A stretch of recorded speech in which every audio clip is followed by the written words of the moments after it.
नमस्कार मंडळी, मी आहे अंजुषा कदम. मी राहते अंदरसुल्ला. हा आहे माझा पहिला मिनी व्लॉग. तर आम्ही निघालो होतो कोटमगाव देवीच्या दर्शनासाठी आणि शिवण्याला तर खूप आनंद होत होता. तिला कुठे जायचं म्हटलं तर खूप आनंद होत असतो. अंदरसुल ते कोटमगाव देवीचे मंदिर इतके अंतर 7 किलोमीटर आहे आणि तिथे खूप प्रसन्न वाटत होते. तिथे गेल्यानंतर मी देवीसाठी नारळ आणि तेल घेतले आणि दर्शन रांगेकडे निघाले. तिथे समईमध्ये तेल अर्पण करून शिवण्या आणि मी घंटानाद केला आणि पुढे निघाले. मंदिरामध्ये जाताच बघते तर काय थोडीफार गर्दी होती आणि शिवण्याचं काम खेळायचं चालू होतं आणि तिथे मंदिरामध्ये बायकांचा पाठ पण सुरू होता.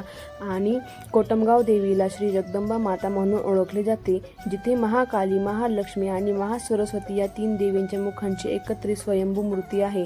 हे देवस्थान नवसाला पावणारी देवी म्हणून ओळखले जाते. नवरात्रोत्सवामध्ये महाराष्ट्रासह शेजारील राज्यातून भाविक मोठ्या संख्येने दर्शनासाठी येतात आणि इथे खूप मोठी यात्रा पण असते. हे ठिकाण धार्मिक पर्यटन स्थळ म्हणून विकसित होत आहे. आणि दर्शन झाल्यानंतर शिवण्या आणि मी मंदिराच्या बाहेर आले.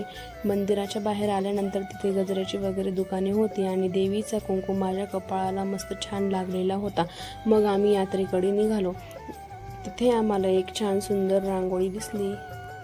मंदिरामध्ये बाजूलाच कीर्तनाचा पण कार्यक्रम चालू होता. शिवण्याला फुलांची रांगोळी खूप आवडली होती, त्यामुळे ती तिथे खेळत होती. तिला म्हटलं, चल आपल्याला अजून यात्रा फिरायची आहे. जाताना आम्हाला आईस्क्रीमची दुकान दिसली. मग काय शिवण्याला आईस्क्रीम खायचं होतं. मग तिला दिला एक कोन घेतल्यानंतर तिला खूप आनंद झाला आणि बघा ती कशी उड्या मारत होती. तिच्या उड्या मारून झाल्या आणि मग आम्ही निघालो यात्रेच्या दिशेने. जाताना आम्हाला खूप छान छान वस्तूंची दुकाने दिसली, खेळणी दिसली. शिवण्याला खेळणी घ्यायची होती. ती म्हणत होती, पप्पा मला हे घेऊन द्या ना. मग तिला तिच्या पप्पांनी घेतले वरती उचलून आणि आम्ही भरपूर यात्रा फिरलो. फिरून झाल्यानंतर आहोंना म्हटलं, चला आता आपल्याला निघायचं. मग आहोंनी गाडी आणली आणि आम्हाला जाताना मोठे मोठे पाळणे दिसले. पाळणे तर दिवसा बंदच होते. मग आहोंनी घेतलेला होता ड्रोन. आहोंना म्हटलं, एक ड्रोनचं शूट झालंच पाहिजे. मग मित्रांनो, आम्ही ड्रोनचं शूट पण केलं. गेलं ना छोटं विमान आकाशामध्ये उडून. तर मित्रांनो, आमचा हा ड्रोन शूट तुम्हाला कसा वाटला आणि आमचा हा व्हिडिओ तुम्हाला कसा वाटला नक्की कमेंट करून सांगा. व्हिडिओला लाईक आणि शेअर नक्कीच करा.